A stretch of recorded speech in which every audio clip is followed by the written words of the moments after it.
नमस्कार विद्यार्थी मित्रांनो, आजच्या व्हिडिओमध्ये आपण पोलीस भरतीच्या पुढच्या होणाऱ्या पेपरसाठी चालू घडामोडीच्या अत्यंत महत्त्वाच्या प्रश्नांचा सराव करणार आहे. आणि मित्रांनो, हे सर्व प्रश्न आहेत ते 2026 मध्ये जे पेपर झाले त्या पॅटर्नवर आधारित असतील. त्यामुळे जर तुम्ही उरलेल्या पेपरसाठी तयारी करताय तर हे प्रश्न तुमच्यासाठी अत्यंत उपयुक्त ठरणार आहेत. त्यामुळे व्हिडिओ पूर्ण पहा आणि आवडल्यास व्हिडिओला लाईक करा. सुरुवात करूयात आजच्या प्रश्नांना. पहिला प्रश्न आहे, भारत सरकारने परदेशी प्रवाशांसाठी 1 एप्रिल 2026 पासून कोणती नवीन सुविधा अनिवार्य केली आहे? मित्रांनो, आधी काय काय केलं जायचं, तर एखादा परदेशी प्रवासी आला तर त्याला त्याच्या हातामध्ये एक लेखी लेखी फॉर्म दिला जायचा. आता काय केलं जाईल, तर मित्रांनो त्या फॉर्म ऐवजी डायरेक्टली ई अरायव्हल कार्ड दिलं जाईल. आणि मित्रांनो, यासाठी त्यांना येण्या अगोदर 72 तास नोंदणी करणं आवश्यक राहणार आहे. ठीक आहे, म्हणजे आपलं उत्तर या ठिकाणी काय असणार आहे, भारत सरकारने परदेशी प्रवाशांसाठी 1 एप्रिल 2026 पासून ई अरायव्हल कार्ड ही नवीन सुविधा सुरू केली आहे. ठीक आहे, म्हणजे आपलं उत्तर पर्याय सी असणार आहे.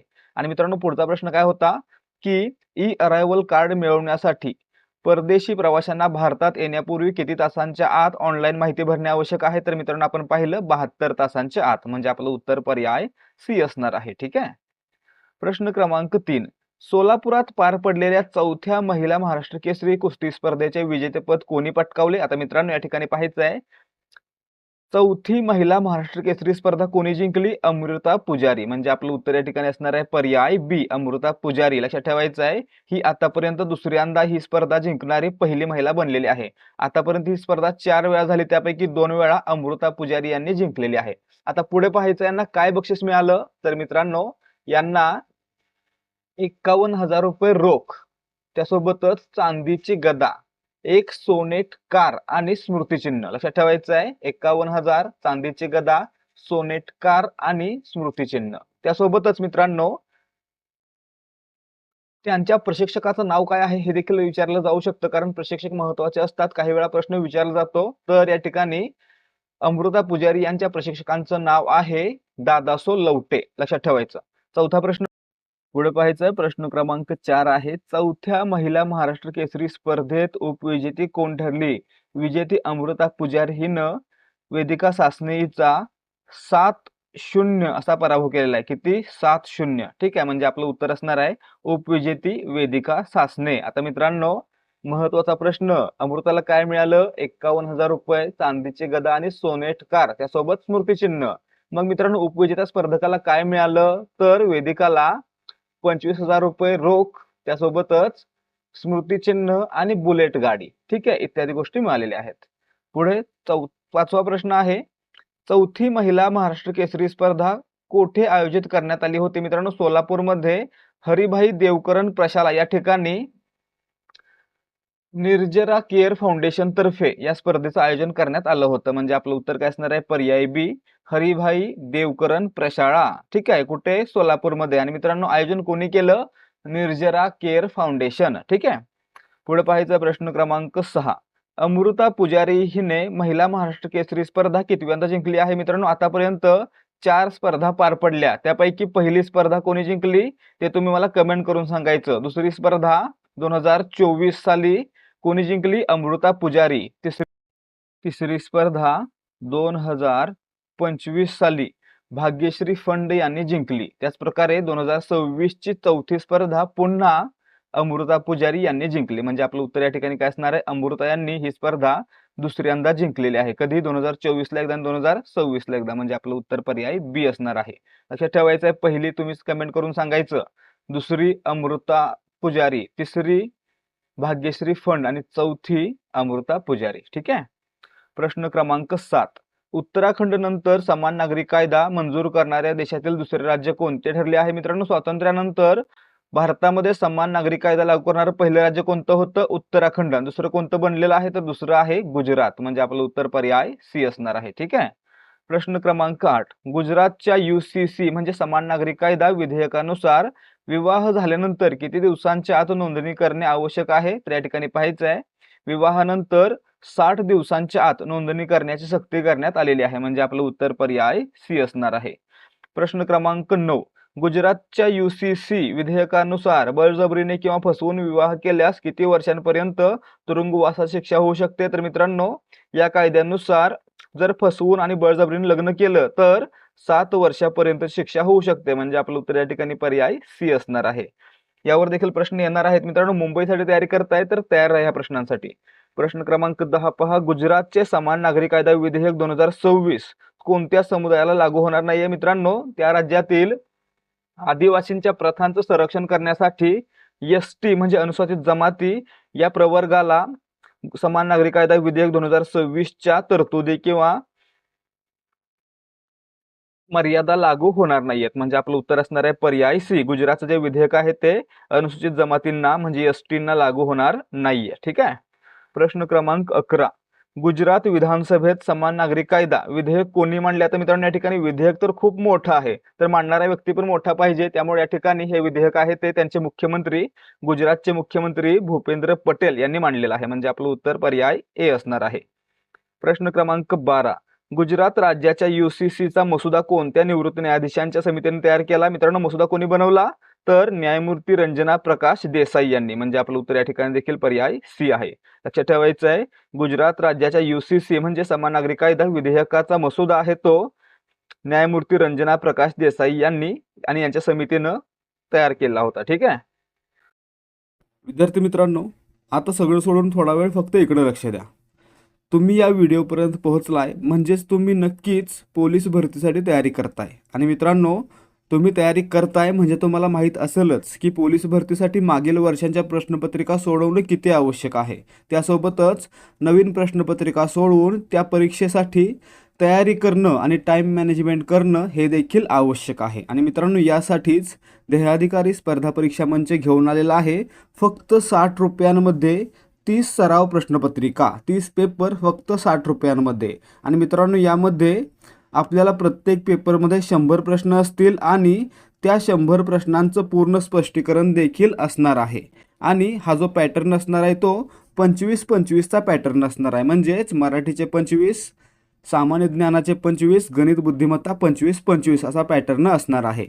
आणि त्यासोबत आपल्याला काय मिळणार आहे तर आपल्या टेलिग्रामवर पेड चॅनलला जॉईन होण्याची संधी, ज्या चॅनलवर आपल्याला दररोज 200 प्रश्नांचा सराव करता येणार आहे. दररोज सरावासाठी 200 प्रश्न दिले जाणार आहेत. आणि मित्रांनो, हे सर्व प्रश्न असणार आहेत ते फक्त आणि फक्त पोलीस भरतीच्या पॅटर्नवर आधारित असतील आणि त्याच्यामध्ये जास्तीत जास्त प्रश्नांचा सराव करून घेतला जाणार आहे. त्यामुळे जर तुमची पुढे लेखी परीक्षा होणार आहे तर तुम्ही हा संच विकत घ्यावा आणि त्यासोबतच आपल्या पेड टेलिग्राम चॅनलला जॉईन व्हावं. हे सर्व मिळणार आहे फक्त 60 रुपयांमध्ये. जर तुम्हाला खरंच आवश्यकता आहे आणि चांगल्या प्रकारे सराव करायचा आहे तर नक्की खरेदी करा आपला हा संच.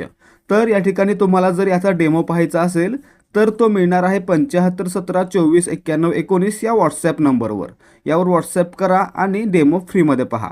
तसेच जर तुम्हाला वाटत असेल की जे काही देऊ ते चांगलंच देऊ तर तुम्ही डायरेक्टली 93 59 68 91 00 या नंबरवर पेमेंट करून त्याचा स्क्रीनशॉट आम्हाला पाठवू शकता. तुम्हाला लगेचच एकाच वेळी 60 PDF दिल्या जातील, ज्याच्यामध्ये 30 पेपर असतील आणि 30 त्यांचं स्पष्टीकरण असेल. आणि त्यासोबतच लगेचच टेलिग्राम चॅनलची लिंक देखील दिली जाईल, ज्याच्यामध्ये तुम्हाला दररोज 200 प्रश्नांचा सराव करता येणार आहे. पुढे पाहायचं आहे प्रश्न क्रमांक 13. ट्रान्सजेंडर व्यक्ती हक्कांचे संरक्षण सुधारणा विधेयक 2026 लोकसभेत कधी मंजूर झाले? मित्रांनो या ठिकाणी पाहायचं आहे 24 मार्च 2026 रोजी लोकसभेमध्ये आवाजी मतदानाद्वारे ट्रान्सजेंडर व्यक्ती सुधारणा विधेयक मंजूर झालेलं आहे. म्हणजे आपलं उत्तर पर्याय सी असणार आहे. विधेयकामध्ये काय आहे त्यावर पुढे प्रश्न आहेत. ठीक आहे. प्रश्न क्रमांक 24. नवीन ट्रान्सजेंडर सुधारणा विधेयक 2026 नुसार तृतीयपंथीयांची ओळख निश्चित करण्यासाठी कोणाची तपासणी अनिवार्य केली आहे? तर मित्रांनो यासाठी एक वैद्यकीय मंडळ सुरू केलं जाणार आहे आणि याच्या अंतर्गत मित्रांनो यांची तपासणी आहे ती अनिवार्य केली जाणार आहे. म्हणजे आपलं उत्तर पर्याय सी. ठीक आहे. प्रश्न क्रमांक 15. नवीन ट्रान्सजेंडर सुधारणा विधेयक 2026 नुसार तृतीयपंथीयांवरील गुन्ह्यांसाठी शिक्षेची तरतूद वाढवून किती करण्यात आली? आता मित्रांनो सुरुवातीला पहा, तृतीयपंथीयांविरुद्ध जे गुन्हे आहेत त्यांची मर्यादा किती होती? 6 महिने ते 2 वर्ष. आता मित्रांनो ती वाढवून 10 वर्ष ते जन्मठेप अशी करण्यात आलेली आहे. म्हणजे आपलं उत्तर पर्याय डी असणार आहे. ठीक आहे. महत्वाचं काय आहे, कारण पहिले तर फक्त 6 महिने ते 2 वर्ष होतं, आता ते कमीत कमी 10 वर्ष ते जन्मठेप पर्यंत वाढवलंय. म्हणजे एवढे या ठिकाणी मित्रांनो महत्वाचा प्रश्न, महत्वाचा पॉइंट आहे. ठीक आहे. प्रश्न क्रमांक 16. स्विस संस्था IQ Air च्या जागतिक वायू गुणवत्ता अहवाल 2025 नुसार जगातील सर्वात प्रदूषित देश कोणता? तर मित्रांनो, या अहवालानुसार जगातील सर्वात प्रदूषित देश आहे पाकिस्तान, म्हणजे आपलं उत्तर असणार आहे पर्याय सी. आता मित्रांनो, भारत या यादीमध्ये कितव्या क्रमांकावर आहे? तर या ठिकाणी पहा, IQ एअर अहवालानुसार जगातील सर्वाधिक प्रदूषित देशांच्या यादीमध्ये भारताचे स्थान आहे 6वे, म्हणजे आपलं उत्तर या ठिकाणी पर्याय डी. पाकिस्तान पहिल्या क्रमांकावर, भारत 6व्या क्रमांकावर, फार अंतर नाहीये. पुढे पाहायचं प्रश्न क्रमांक 18. IQ एअरच्या अहवालानुसार 2025 मध्ये जगातील सर्वाधिक प्रदूषित शहर कोणते ठरले आहे? मित्रांनो, जगातील सर्वाधिक प्रदूषित शहर ते देखील भारतामध्ये आहे आणि जगातील सर्वात प्रदूषित राजधानी ती देखील भारतामध्येच आहे. या ठिकाणी पाहायचं आहे, जगातील सर्वाधिक प्रदूषित शहर आहे उत्तर प्रदेश मधील लोणी, म्हणजे आपलं उत्तर या ठिकाणी पर्याय सी. भारत लोणी मित्रांनो कुठे आहे? हे उत्तर प्रदेशमध्ये आहे. ठीक आहे. त्यासोबतच पहा प्रश्न क्रमांक 19. सलग जगातील सर्वाधिक प्रदूषित राजधानीचे शहर कोणते ठरले आहे? मित्रांनो, जगातील सर्वाधिक प्रदूषित राजधानी शहर ठरलेलं आहे आपलं दिल्ली, म्हणजे आपलं उत्तर असणार आहे पर्याय सी. लक्षात ठेवायचं आहे, जगातील सर्वाधिक प्रदूषित राजधानी कोणती आहे? तर नवी दिल्ली आहे भारताची राजधानी. ठीक आहे. पुढे प्रश्न क्रमांक 20. कोणत्या बंगाली लेखकाला सरस्वती सन्मान 2025 ने सन्मानित केले गेले आहे? या ठिकाणी पाहायचं आहे, रामकुमार मुखोपाध्याय यांच्या हरा पार्वती कथा या कादंबरीसाठी त्यांना हा सन्मान देण्यात येणार आहे, म्हणजे आपलं उत्तर काय असणार आहे? पर्याय सी. रामकुमार मुखोपाध्याय. आणि मित्रांनो, साहित्याचं नाव काय आहे? हरा पार्वती कथा. ठीक आहे. पुढे प्रश्न क्रमांक 21. कोणता देश दरवर्षी 25 मार्च रोजी नरसंहार स्मरण दिन साजरा करतो? आता या ठिकाणी पाहायचं आहे, बांगलादेशची निर्मिती कधी झाली? 26 मार्च 1971. आणि मित्रांनो, त्याच्या अगोदरचा दिवस म्हणजे 25 मार्च हा दिवस बांगलादेश काय करतो? नरसंहार स्मरण दिन म्हणून साजरा करतो, म्हणजे आपलं उत्तर या ठिकाणी पर्याय बी असणार आहे. बांगलादेशमध्ये 25 मार्चला नरसंहार स्मरण दिन साजरा केला जातो. पुढे पाहायचं आहे प्रश्न क्रमांक 22. प्रतिष्ठित जागतिक युवा संसदेत भारताचे प्रतिनिधित्व करण्यासाठी कोणाची निवड झाली आहे? या ठिकाणी पाहायचं आहे, 2025 साली विकसित भारत युवा संसद पार पडली होती आणि मित्रांनो, याच्यामध्ये सिक्कीमची स्तुती प्रधान ही अव्वल ठरली होती, विजेते ठरली होती. आणि मित्रांनो, हिला पुन्हा जागतिक स्तरावर भारताचं प्रतिनिधित्व करण्याचा सन्मान दिला गेला आहे, म्हणजे आपलं उत्तर काय असणार आहे? जागतिक युवा संसदेमध्ये स्तुती प्रधान यांची निवड झाली आहे, म्हणजे आपलं उत्तर पर्याय बी. आता मित्रांनो, यांनी कोणती संसद जिंकली होती? तर जागतिक युवा संसद विकसित भारत युवा संसद 2025 यांनी जिंकली होती. त्यासोबतच मित्रांनो, स्तुती प्रधान कोणत्या राज्याचे आहेत? तर सिक्कीमचे आहेत, हे देखील लक्षात ठेवायचं. प्रश्न क्रमांक 23. IPLच्या इतिहासातील सर्वात महागडा संघ कोणता ठरला आहे? मित्रांनो, आदित्य बिर्ला ग्रुप आणि सहकार्यांनी RCB म्हणजे रॉयल चॅलेंजर्स बेंगलोर हा संघ आहे तो 16,708 कोटींना खरेदी केला. आणि मित्रांनो, यामुळे हा IPLच्या इतिहासातील सर्वात महागडा संघ ठरलेला आहे, म्हणजे आपलं उत्तर या ठिकाणी पर्याय डी असणार आहे. RCB म्हणजे रॉयल चॅलेंजर्स बेंगलोर. प्रश्न क्रमांक 24. वयाच्या 88व्या वर्षी निधन झालेले लिओनेल जोस्पिन हे कोणत्या देशाचे माजी पंतप्रधान होते? या ठिकाणी पाहायचं, लिओनेल जोस्पिन म्हटलं की हे फ्रान्सचे माजी पंतप्रधान होते, म्हणजे आपलं उत्तर पर्याय सी. यांचं वयाच्या 88व्या वर्षी नुकतंच निधन झालेलं आहे. ठीक आहे. प्रश्न क्रमांक 25. कोणत्या बँकेला SSG बँक लिंकेज मधील उत्कृष्ट कामगिरीसाठी राष्ट्रीय पुरस्कार 2024-25 ने सन्मानित करण्यात आले? मित्रांनो, बँक ऑफ कर्नाटका किंवा कर्नाटक ग्रामीण बँक या बँकेला उत्कृष्ट कामगिरीसाठी राष्ट्रीय पुरस्कार 2024-25 न गौरवण्यात आलेला आहे, म्हणजे आपलं उत्तर काय असणार आहे? पर्याय बी, कर्नाटक ग्रामीण बँक. प्रश्न क्रमांक 26 पहा. पश्चिम आशिया संकटाच्या पार्श्वभूमीवर कोणत्या देशाने अलीकडेच ऊर्जा आणीबाणी जाहीर केली? मित्रांनो, ऊर्जा आणीबाणी जाहीर करणारा आशियातील देश कोणता बनलेला आहे? तर फिलिपिन्स, म्हणजे आपलं उत्तर पर्याय सी असणार आहे. ठीक आहे. प्रश्न क्रमांक 27. भारतातील पहिला थंड वाळवंटी नदी किनारा पुनर्संचयन प्रकल्प cold desert river basin restoration project कोठे सुरू करण्यात आला? या ठिकाणी पाहायचं आहे, थंड वाळवंट म्हटलं की लक्षात ठेवायचं लडाख आहे. आणि मित्रांनो, लडाखमध्येच हा प्रकल्प सुरू करण्यात आलेला आहे, म्हणजे आपलं उत्तर पर्याय डी असणार आहे. ठीक आहे. प्रश्न क्रमांक 28 पहा. $1 ट्रिलियन अर्थव्यवस्थेचे लक्ष्य अधिक वेगाने गाठण्यासाठी कोणते राज्य इन्व्हेस्ट मित्र 3.0 पोर्टल सुरू करणार आहे? मित्रांनो, उत्तर प्रदेशचे मुख्यमंत्री यांच्या हस्ते म्हणजेच योगी यांच्या हस्ते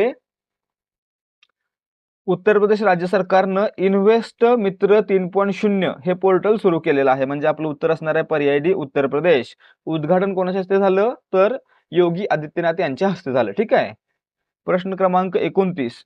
हरित ई ऑटो विकासाला आणि महिला व तृतीयपंथी व्यक्तींच्या रोजगाराला प्रोत्साहन देण्यासाठी दुर्गा योजना कोणी जाहीर केली? मित्रांनो, दिल्ली सरकारनं हरित ई ऑटो विकासाला आणि महिलांना व तृतीयपंथीयांना ही ऑटो चालवण्यासाठी प्रोत्साहन देण्यासाठी दुर्गा योजना सुरू केलेली आहे. म्हणजे आपलं उत्तर पर्याय सी, दिल्ली. ठीक आहे. प्रश्न क्रमांक 30 पहा. Digital news publishers association DNPA च्या अध्यक्षपदी कोणाची नियुक्ती झाली आहे? मित्रांनो, DNPA च्या अध्यक्षपदी नुकतीच पुनीत गुप्ता यांची नियुक्ती झालेली आहे. म्हणजे आपलं उत्तर पर्याय ए असणार आहे. प्रश्न क्रमांक 31. QS वर्ल्ड युनिव्हर्सिटी रँकिंग 2026 मध्ये कोणत्या भारतीय शैक्षणिक संस्थेला प्रथम क्रमांक मिळाला आहे? मित्रांनो, या ठिकाणी पाहायचं आहे IIT दिल्ली ही QS वर्ल्ड युनिव्हर्सिटीज रँकिंग 2026 मध्ये प्रथम क्रमांकावर राहिली आहे. म्हणजे आपलं उत्तर पर्याय सी, IIT दिल्ली.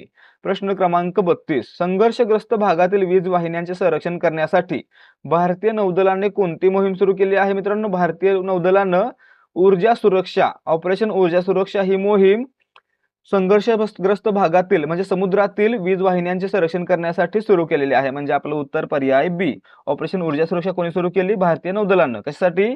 तर संघर्षग्रस्त म्हणजेच युद्ध असणाऱ्या भागामध्ये वीज वाहिन्यांचं संरक्षण करण्यासाठी. ठीक आहे. प्रश्न क्रमांक 33. नवजात बालकांमधील अनुवंशिक आणि चयापचय विकारांचे वेळीच निदान करण्यासाठी अनमोल योजना कोठे सुरू करण्यात आली? मित्रांनो, आज जे प्रश्न घेतले त्यातल्या बऱ्याच योजना आहेत त्या दिल्ली सरकारनं सुरू केलेल्या आहेत. म्हणजे या ठिकाणी पहा, अनमोल योजना देखील दिल्ली सरकारनं सुरू केलेली आहे. म्हणजे आपलं उत्तर पर्याय डी. प्रश्न क्रमांक 34. कोणत्या देशाने 26 मार्च 2026 रोजी आपला 56वा राष्ट्रीय दिन किंवा स्वातंत्र्य दिन साजरा केला? मित्रांनो, आपण मगाशीच पाहिलं 26 मार्च 1971 ला बांगलादेशची निर्मिती झाली. म्हणजे बांगलादेश स्वतंत्र झाला होता आणि त्यामुळे मित्रांनो 26 मार्च हा दिवस काय आहे? बांगलादेशचा स्वातंत्र्य दिन आहे किंवा राष्ट्रीय दिन आहे. म्हणजे आपलं उत्तर पर्याय सी असणार आहे, बांगलादेश. ठीक आहे. प्रश्न क्रमांक 35. अनलाइकली पॅराडाइज हे पुस्तक कोण लिहिले आहे? मित्रांनो, अनलाइकली पॅराडाइज हे पुस्तक आहे संजय राऊत यांचं. म्हणजे आपलं उत्तर या ठिकाणी पर्याय सी असणार आहे. प्रश्न क्रमांक 36. ऊर्जा संकटामुळे इंधन रेशनिंग सुरू करणारा युरोपियन युनियनमधील पहिला देश कोणता बनलेला आहे? मित्रांनो, स्लोवेनिया या देशानं काय केलेलं आहे तर ऊर्जेची बचत करण्यासाठी ऊर्जा रेशनिंग सुरू केलेली आहे. म्हणजे आपलं उत्तर पर्याय डी, स्लोवेनिया हा देश कोणत्या संघाचा सदस्य आहे? तर युरोपियन युनियनचा सदस्य आहे. ठीक आहे. प्रश्न क्रमांक 37. कोणत्या राज्य सरकारने T20 विश्वचषक विजेता खेळाडू रिंकू सिंग याची प्रादेशिक क्रीडा अधिकारी म्हणून नियुक्ती केली आहे? मित्रांनो, रिंकू सिंग याची प्रादेशिक क्रीडा अधिकारी म्हणून उत्तर प्रदेश राज्य सरकारनं निवड केलेली आहे. म्हणजे आपलं उत्तर या ठिकाणी काय असलं पाहिजे? पर्याय बी, उत्तर प्रदेश. प्रश्न क्रमांक 38. स्कायट्रॅक्स वर्ल्ड एअरपोर्ट अवॉर्ड्स 2026 मध्ये जगातील सर्वोत्कृष्ट विमानतळाचा पुरस्कार कोणाला प्रदान करण्यात आला? मित्रांनो, या ठिकाणी पाहायचं सिंगापूरमधील चांगी विमानतळाला जगातील सर्वोत्कृष्ट विमानतळाचा पुरस्कार देऊन गौरवण्यात आलेला आहे. म्हणजे आपलं उत्तर पर्याय बी, सिंगापूर चांगी विमानतळ. ठीक आहे. अहवाल कोणाचा होता? स्कायट्रॅक्स वर्ल्ड एअरपोर्ट अवॉर्ड्स. ठीक आहे, स्कायट्रॅक्स लक्षात ठेवा. प्रश्न क्रमांक 39. कोणत्या देशाने जगातील पहिली खास मालवाहतुकीसाठी बुलेट ट्रेन सुरू केली आहे? मित्रांनो, भारतामध्ये अजून प्रवाशांना वाहून नेणारी बुलेट ट्रेन आहे ती 2027 मध्ये सुरू होईल. अजून झालेलं नाहीये, परंतु या ठिकाणी जपाननं आतापासूनच मालवाहतुकीसाठी देखील बुलेट ट्रेन सुरू केलेली आहे. म्हणजे आपलं उत्तर पर्याय सी. आता मित्रांनो, ही बुलेट ट्रेन आहे ती कोणत्या मार्गादरम्यान धावणार आहे? तर ती मारिओका ते टोकियो या दरम्यान धावणार आहे. म्हणजे या ठिकाणी 40चं उत्तर आहे पर्याय सी. जपानची मालवाहू बुलेट ट्रेन आहे ती मारिओका ते टोकियो या दरम्यान धावणार आहे. प्रश्न क्रमांक 41. जपानच्या मालवाहू बुलेट ट्रेनचा कमाल वेग किती आहे? मित्रांनो, जपानच्या मालवाहू बुलेट ट्रेनचा कमाल वेग असणार आहे 275 किलोमीटर प्रति तास. म्हणजे आपलं उत्तर या ठिकाणी पर्याय सी आहे. ठीक आहे. पुढे पहा, प्रश्न क्रमांक 42. नासा त्यांच्या 21 वर्षे जुन्या कोणत्या सॅटेलाइटला पृथ्वीवर क्रॅश होण्यापासून वाचवण्यासाठी बचाव मोहीम राबवत आहे? मित्रांनो, नासाचा नील गेहरल स्विफ्ट ऑब्झर्वेटरी नावाचा उपग्रह आहे, तो पृथ्वीवर कोसळणार आहे. मित्रांनो, त्याला वाचवण्यासाठी नासाची मोहीम सुरू आहे. म्हणजे आपलं उत्तर असणार आहे पर्याय सी, नील गेहरल स्विफ्ट ऑब्झर्वेटरी. पुढे पहा प्रश्न क्रमांक 43. नासा स्विफ्ट सॅटेलाइटला सुरक्षित उंचीवर ढकलण्यासाठी कोणते रोबोटिक स्पेसक्राफ्ट अंतराळात पाठवणार आहे? मित्रांनो, नासा आहे ती स्विफ्ट सॅटेलाइटला सुरक्षित उंचीवर परत पुन्हा ढकलण्यासाठी लिंक नावाचं सॅटेलाइट किंवा स्पेसक्राफ्ट पाठवणार आहे. म्हणजे आपलं उत्तर पर्याय बी, लिंक पाठवणार आहे. ठीक आहे. प्रश्न क्रमांक 44. अमृत भारत स्थानक योजना अंतर्गत संपूर्ण देशभरात एकूण किती रेल्वे स्थानकांचा पुनर्विकास केला जाणार आहे? मित्रांनो, या योजनेअंतर्गत देशभरातील एकूण 1338 रेल्वे स्थानकांचा पुनर्विकास केला जाणार आहे. म्हणजे आपलं उत्तर पर्याय डी असणार आहे. प्रश्न क्रमांक 45 पहा. यामध्ये महाराष्ट्रातील एकूण किती स्थानके आहेत? मित्रांनो, महाराष्ट्रातील एकूण 132 स्थानक या 1338 मध्ये असणार आहेत. म्हणजे आपलं उत्तर पर्याय सी. प्रश्न क्रमांक 46. मार्च 2026 मध्ये नेपाळ देशाचे नवीन पंतप्रधान कोण बनले? तर बालेंद्र शाह किंवा बालेन शाह. म्हणजे आपलं उत्तर पर्याय सी. आता मित्रांनो, त्यानंतर लगेचच त्यांनी जुने पंतप्रधान के.पी. शर्मा ओली यांना अटक करण्याचे देखील आदेश दिलेले आहेत. त्यासोबतच पहा, बालेन शाह यांचा व्यवसाय किंवा यांचा पूर्व इतिहास विचारला जाऊ शकतो. तर मित्रांनो, हे पूर्व इतिहासामध्ये हे काय होते? तर रॅपर होते, एक संगीत क्षेत्रातील व्यक्ती होते. आता ते काय झालेले आहेत? नेपाळचे पंतप्रधान झालेले आहेत. ठीक आहे. प्रश्न क्रमांक 47. युनायटेड किंगडम मध्ये भारताचे नवीन उच्चायुक्त म्हणून कोणाची नियुक्ती करण्यात आली? मित्रांनो, युनायटेड किंगडम मध्ये भारताचे उच्चायुक्त म्हणून पेरियास्वामी कुमारन यांची नियुक्ती करण्यात आलेली आहे. म्हणजे आपलं उत्तर पर्याय बी असणार आहे. प्रश्न क्रमांक 48. ब्रिक्स तर्फे झारखंडमधील कोणत्या महिला नेत्याला महिला सक्षमीकरण ट्रेलब्लेझर पुरस्कार 2026 प्रदान करण्यात आला? मित्रांनो, या ठिकाणी पाहायचं आहे, महिला सक्षमीकरण ट्रेलब्लेझर पुरस्कार 2026 न कल्पना सोरेन, झारखंडमधील कल्पना सोरेन यांची निवड झालेली आहे किंवा यांना हा पुरस्कार प्रदान करण्यात आलेला आहे. म्हणजे आपलं उत्तर पर्याय सी असणार आहे. कल्पना सोरेन राज्य कोणतं? झारखंड. प्रश्न क्रमांक 49. मार्च 2026 मध्ये शनी ग्रहाच्या नवीन किती चंद्रांचा शोध लागलेला आहे? या ठिकाणी पाहायचं आहे, शनी हा सौरमालेतील सर्वाधिक उपग्रह असणारा ग्रह आहे. परंतु मित्रांनो, आता आणखी 11 उपग्रहांचा शोध या ठिकाणी लागलेला आहे. म्हणजे आपलं उत्तर काय असणार आहे? पर्याय सी. नव्याने 11 उपग्रहांचा शोध शनी या ग्रहासाठी लागलेला आहे. ठीक आहे. पुढे पाहायचं आहे, प्रश्न क्रमांक 50. नवीन 11 चंद्रांच्या शोधानंतर शनीच्या एकूण चंद्रांची संख्या किती झालेली आहे? मित्रांनो, शनीच्या एकूण ज्ञात चंद्रांची संख्या आता झालेली आहे 285. म्हणजे आपलं उत्तर पर्याय डी. लक्षात ठेवायचं आहे, नवीन 11 शोध लागल्यानंतर आणखी संख्या वाढून किती झाली? 285 झाली. हा काय आहे? आपल्या सूर्यमालेतील सर्वाधिक उपग्रह असणारा ग्रह. ठीक आहे. पुढे पाहायचा प्रश्न क्रमांक 51. कोळशाच्या जागतिक साठ्यामध्ये भारताचा कितवा क्रमांक लागतो? मित्रांनो, कोळशाच्या जागतिक साठ्यामध्ये भारताचा आहे तो 5वा क्रमांक लागतो. म्हणजे पर्याय सी. प्रश्न क्रमांक 52. भारतीय लष्करातर्फे अमोघ ज्वाला 2026 हा लष्करी सराव कोठे आयोजित करण्यात आला होता? या ठिकाणी पाहायचं आहे, उत्तर प्रदेशमधील बबिना या ठिकाणी अमोघ ज्वाला 2026 या लष्करी सरावाचं आयोजन करण्यात आलेलं होतं. म्हणजे आपलं उत्तर पर्याय बी, बबिना, उत्तर प्रदेश. लक्षात ठेवायचं आहे. प्रश्न क्रमांक 53. जागतिक अहवालानुसार 2023 मध्ये जागतिक माता मृत्यूमध्ये भारत कितव्या क्रमांकावर होता? मित्रांनो, या ठिकाणी पाहायचं, 2023च्या जागतिक माता मृत्यूमध्ये या अहवालामध्ये पहिल्या क्रमांकावर नायजेरिया होता, तर दुसऱ्या क्रमांकावर आपला भारत होता. ठीक आहे. म्हणजे आपलं उत्तर पर्याय बी, भारत दुसऱ्या क्रमांकावर होता. पहिल्या क्रमांकावर कोण होता? तर नायजेरिया होता. ठीक आहे. लक्षात ठेवायचं, यावर देखील प्रश्न येऊ शकतो. प्रश्न क्रमांक 54. मार्च 2026 मध्ये रणजी करंडक कोणत्या संघाने पहिल्यांदा जिंकला आहे? मित्रांनो, आतापर्यंत पहिल्यांदाच जम्मू काश्मीर संघानं रणजीच्या फायनल पर्यंत मजल मारली आणि ही स्पर्धा जिंकली देखील. म्हणजे आपलं उत्तर या ठिकाणी पर्याय डी असणार आहे. ठीक आहे. प्रश्न क्रमांक 55. 16 वर्षाखालील मुलांसाठी सोशल मीडियावर बंदी घालणारा आशियातील आणि आग्नेय आशियातील पहिला देश कोणता ठरलेला आहे? या ठिकाणी पाहायचं, आशियातील आणि आग्नेय आशियातील सोशल मीडियावर 16 वर्षाखालील मुलांना बंदी घालण्यासाठी पहिला देश बनलेला आहे इंडोनेशिया. म्हणजे आपलं उत्तर पर्याय डी, इंडोनेशिया. जगातील पहिला देश कोणता आहे सोशल मीडिया वापरासाठी 16 वर्षाखालील मुलांना बंदी घालणारा जगातील पहिला देश कोणता आहे? कमेंट करून सांगायचं आहे. त्यासोबतच भारतात देखील अशी तरतूद करण्यात आलेली आहे. भारतातील कर्नाटक या राज्यानं 16 वर्षाखालील मुलांना सोशल मीडिया वापरावर बंदी घालणारे विधेयक मंजूर केलेलं आहे. ठीक आहे. तर विद्यार्थी मित्रांनो, या ठिकाणी आजचे प्रश्न समाप्त होत आहेत. जर तुम्हाला आजच्या प्रश्नांची उत्तरं समजली असतील आणि दिलेली माहिती व्यवस्थितपणे लक्षात राहिली असेल तर व्हिडिओला लाईक करा आणि यासारखे व्हिडिओ पाहण्यासाठी आपल्या चॅनलला सबस्क्राईब करा. भेटूयात पुढच्या भागामध्ये. जय हिंद, जय भारत आणि जय महाराष्ट्र.